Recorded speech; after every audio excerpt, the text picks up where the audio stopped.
Please like and subscribe to our channel. Leave your questions and feedback in the comments section. Enjoy the video.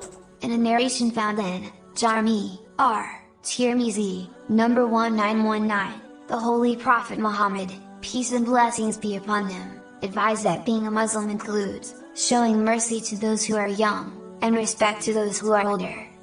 This is an important teaching all Muslims must act on. Any person, whether they are Muslim or not, should be treated kindly.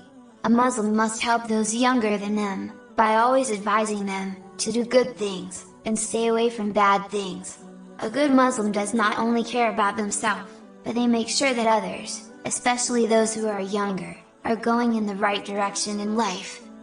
The second thing mentioned is that it is important to always show respect to those who are older, whether they are Muslim or not.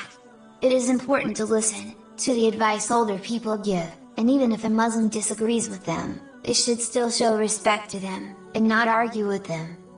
A Muslim should treat those who are younger than them in the same way they want people to treat their younger brother or sister.